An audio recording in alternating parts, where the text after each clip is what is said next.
Even creatures from faraway places, such as the lion, were used to denote strength.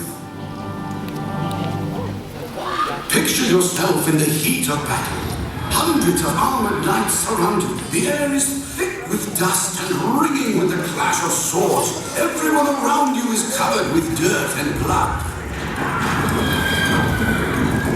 Oh, no, pretty pony.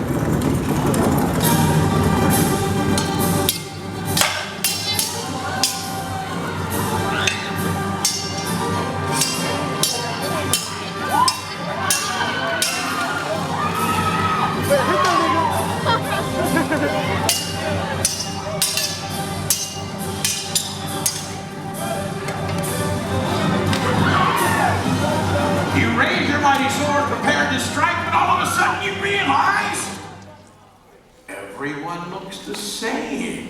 Either you cannot see or recognize anyone's face. So, how does one identify friend or foe on the field of battle? Heraldry. It was the only way to identify allies or enemies on the field of battle. The symbols of heraldry, known as devices on the knight's horse, flag, shield, and tunic, were the only way to identify opponents on the field of battle. Each knight must memorize the heraldry of his allies in order to bring combat to only the enemy in the thick of the fight. Our journey to the past finds no more important touchstone conveying the strength, power, and majesty of the medieval era than a knight prepared for battle. Well done, my lords.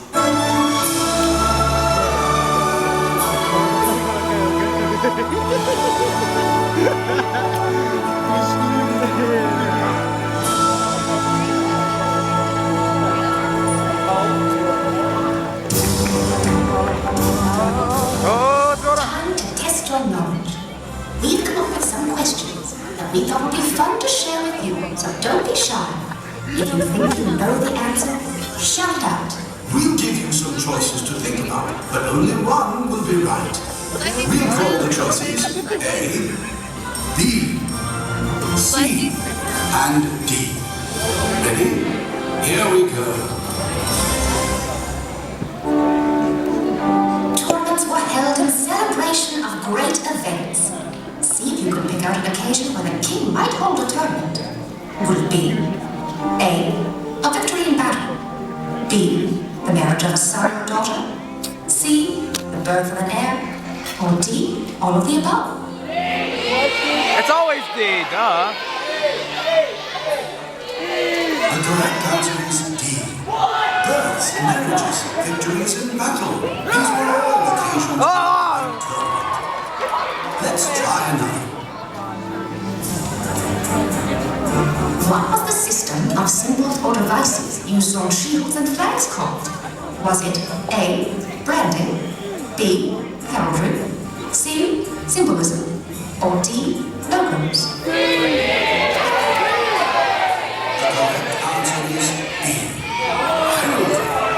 Remember, heraldry was how one identified friend from foe in the heat of battle. Now, about the feast.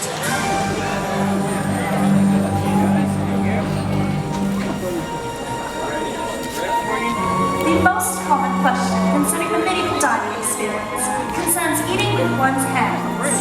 This skill, sometimes referred to as the dark ages, was taught on craftsmen, materials, and hygiene. Although cutlery may have existed in some cultures and wasn't unknown among nobles of Northern and Western Europe, it was rare and expensive. True, my lady.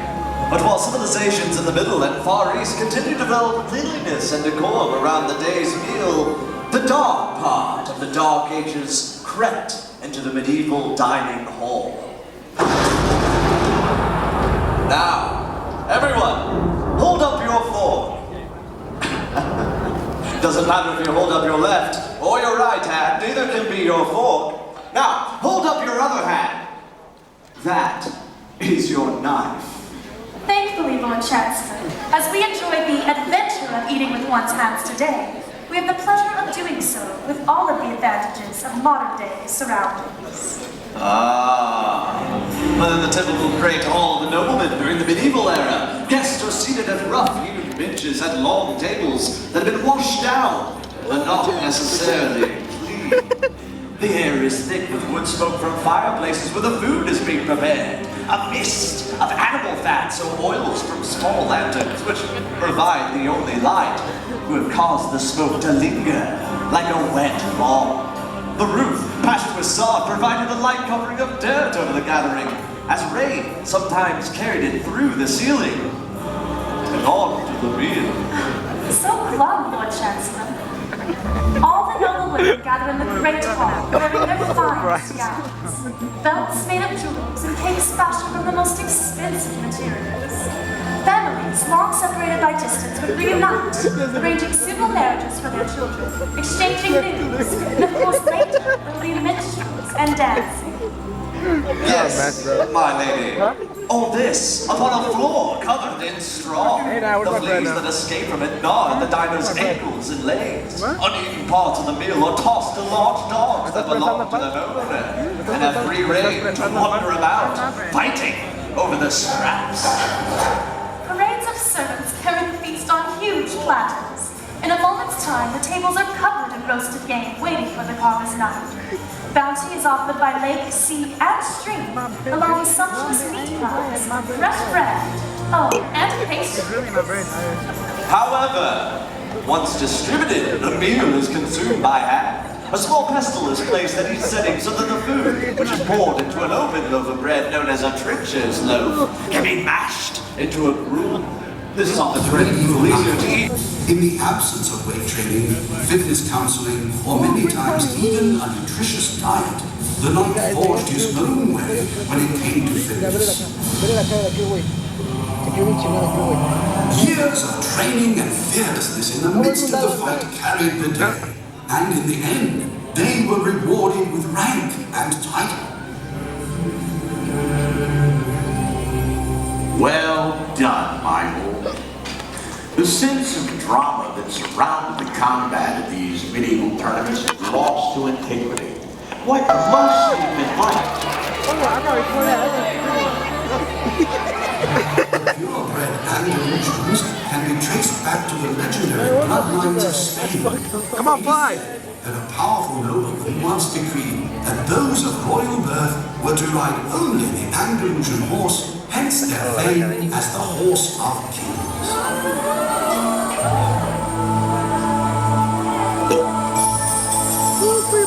Nigga wants to go home. Let him fly! Fly free! Like Free Willy! Trust is created and fostered, and the bond between man and horse is sealed.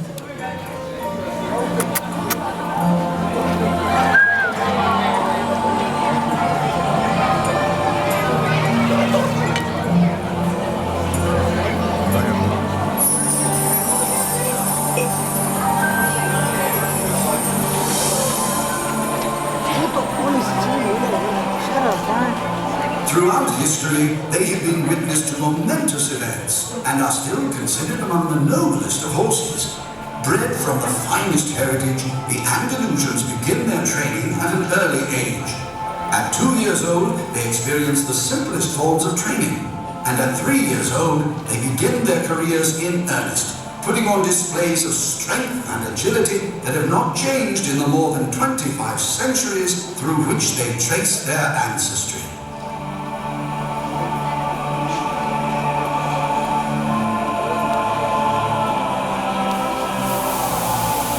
At retirement age, our faithful four-legged co-stars travel to the medieval times ranch in the softly rolling hills of North Texas to run unfettered and enjoy the carefree life of an honored celebrity.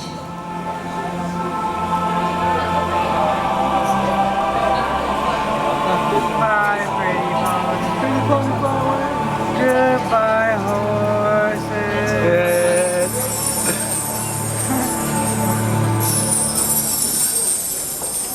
Man and horse have enjoyed a long and rewarding relationship throughout the centuries, and the term knight has always been linked to the mounted warrior. What have you learned about them? Counted among among the mightiest and most courageous of horses is the Andalusian. What part of the world is the Andalusian from? A. Denmark. B. Russia. C. Spain. Or D. Argentina. Mexico. The correct answer is C. The Andalusian is named after the region of Andalusia in Spain and has been the chosen mount of kings and queens for thousands of years. Let's try another. Occasionally, a horse fitted with a bridle and bit will drool or appear to foam at the mouth. The reason for this reaction is A. Too much milk at lunch. B. He is tired. C. All horses do it. Or D. He is relaxed. The correct answer is D. The presence of excess saliva, which is not the same among all horses but is common among the stallions, signals that the horse has his jaw in a relaxed state, mouth open, and is accepting the bite. Once outfitted in a bit of bridle, this reaction is normal. One final question. We know that the horses love their diet of fresh hay and oats. An average medieval times stable of horses consumes 12 bales of hay per day. How many bales is that per year? That's 12 bales times 365 days. No calculators. A. 365. B. 4,380. C. 12,000. Or D. A lot. Yeah, a lot. The correct answer is B. 4,380 bales. Medieval times has 9 castles and uses more than 50,000 bales of hay per year. Laid end to end, that's 29 miles of hay bales. We hope you've enjoyed the questions and learned from the answers.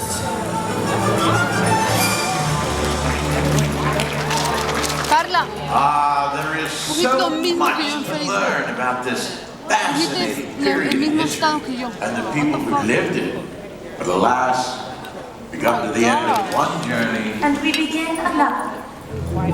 In a dark land, a magical place, where all things are possible.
My friends, the celebration has begun!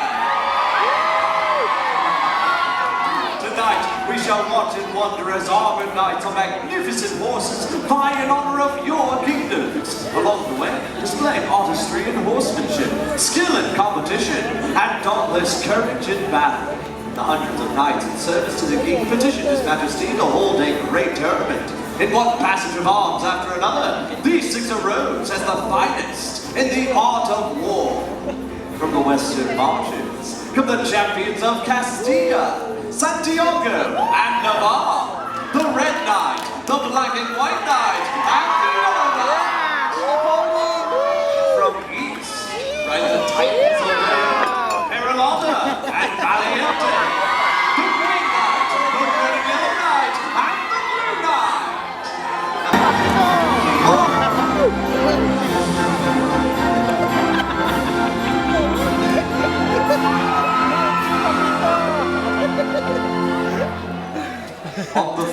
field of battle, when many despaired of defeat, came one bold hero to the fray. With curling javelin and drawn sword, he struck the enemy and rallied the faithful. Now he is forever known as Dallast Valiente, the Blue Knight.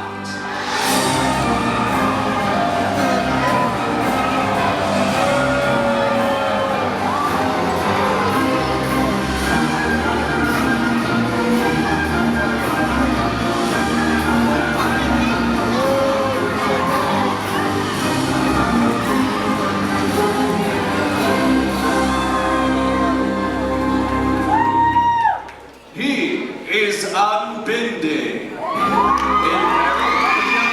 attempted to turn him from his course. While in command, few will sway him by word, and none by force.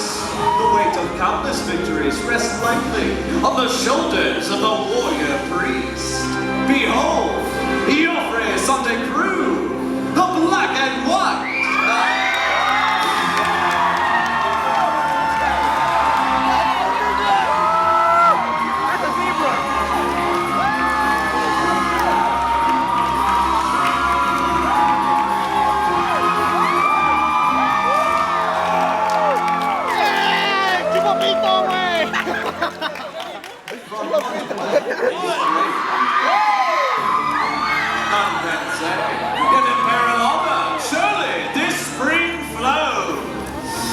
He has crushed opponents unnumbered and treads upon this ground unvanquished, unleashed, and unafraid.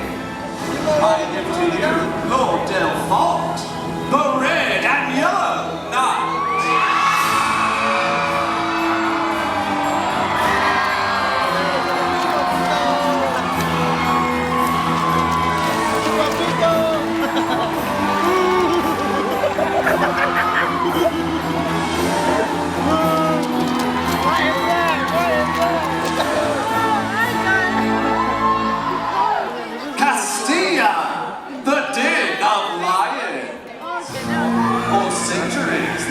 Upon the field has been the stronghold of home, where the foe plays harnessman at the moon, and the lion roars in victory. Into Rome, the Red Knight.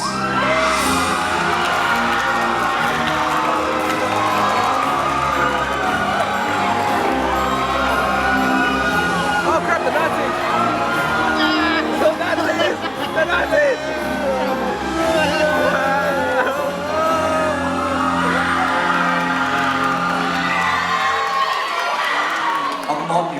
Stands upon the hill in Leon.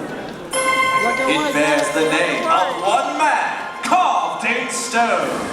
No warrior from that mighty realm shall ever die deedless. Yet even if the world is broken, his name shall be remembered.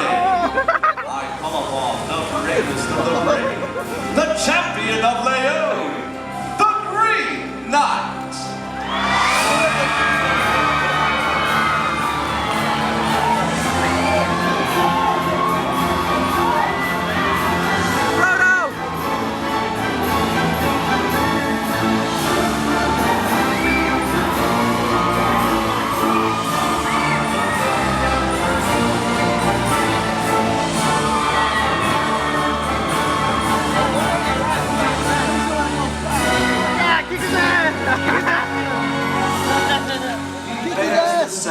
And wears the crown. The company of his royal household and those chosen to serve you this day, I present your host, our liege lord Don Carlos, his majesty, the king.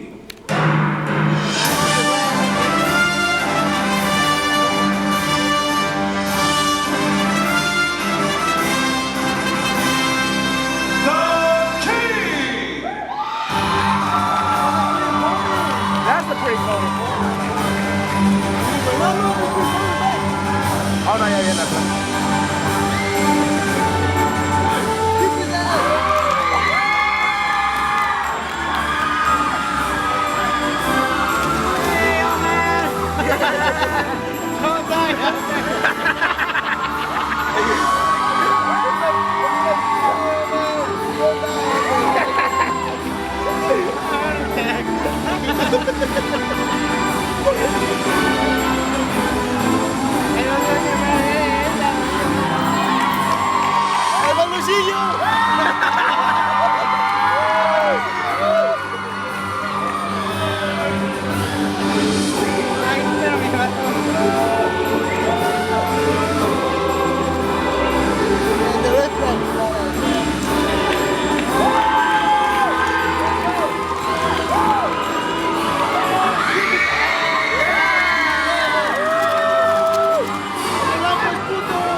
Welcome to the hall of my forefathers. Many feasts been served and revelry had ended today.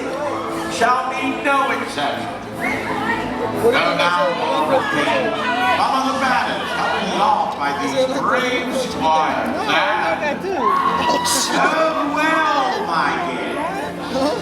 My lords, my ladies, raise a cheer for the king's royal household, our captain of the guard, the brave squires, dear knights of the realm, and for all of your serfs and witches.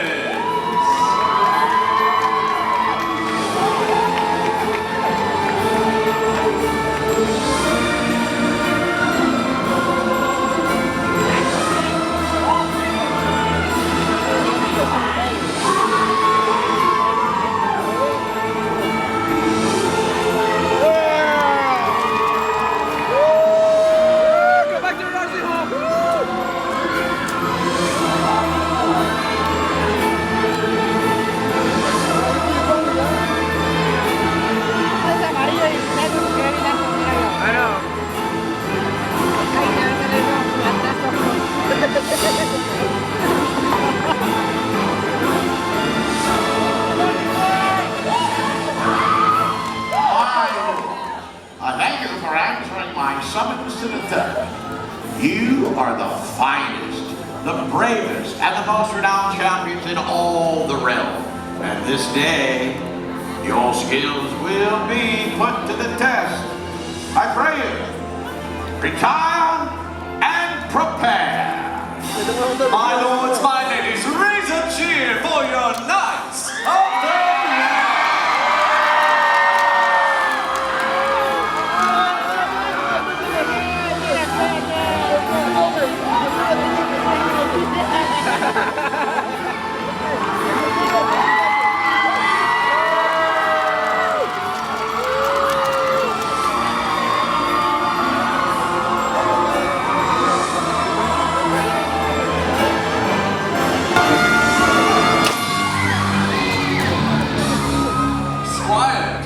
Fresh lances.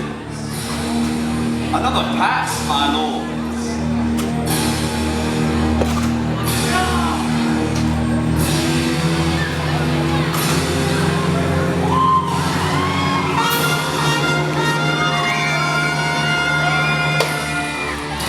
Red knight, choose a weapon. He knocked him off. Where's the white one at? The white one hasn't gone yet. Now ride to finish here.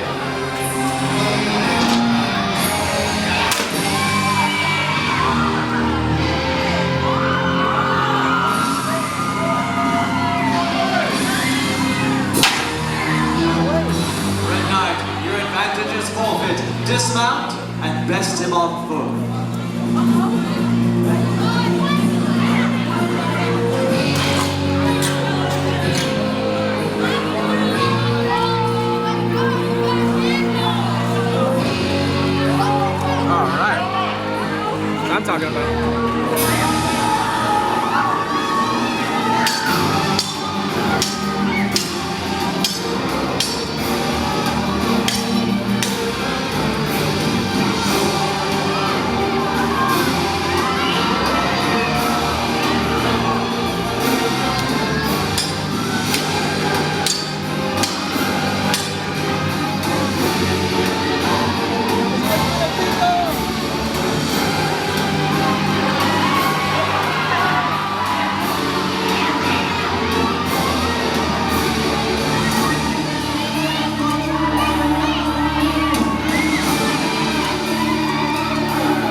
your shields, my lords, of Valiente and Navarre.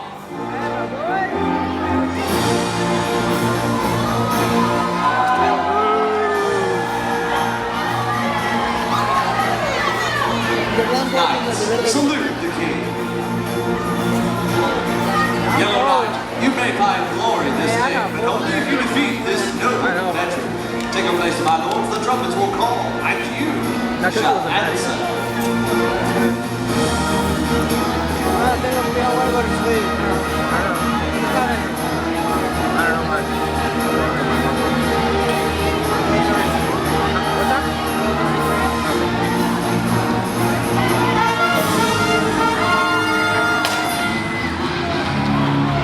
Another lance. Another pass, my lord.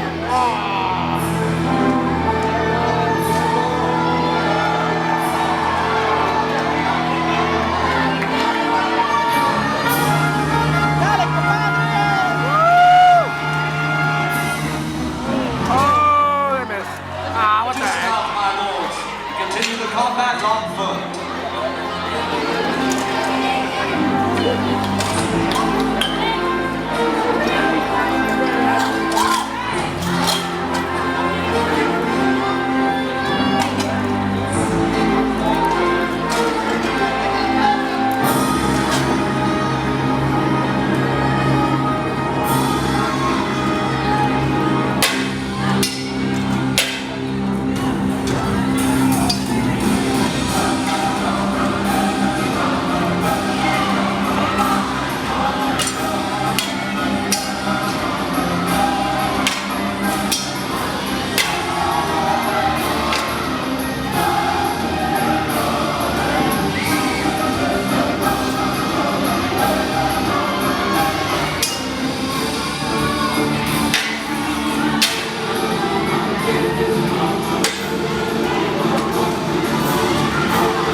Sons of Valiente, rise, hear your people cheer.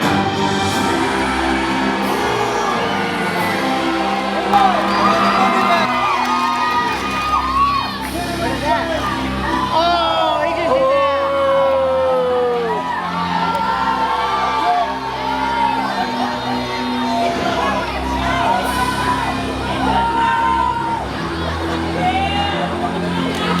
Hey, what was that? You backed up.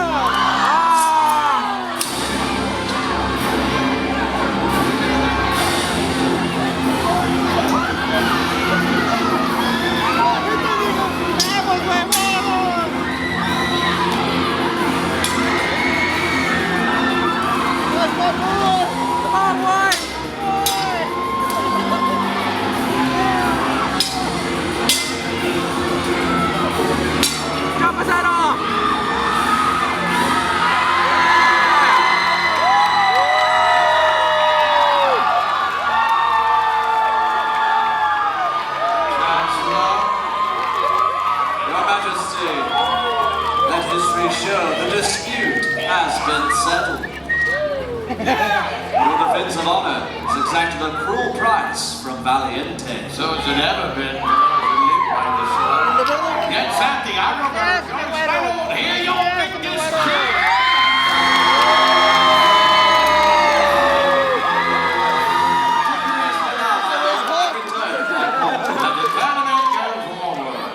The time has come that we test the mettle of the Green Knight. An immortal defiance to his challenge, the Red Knight.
Did you ever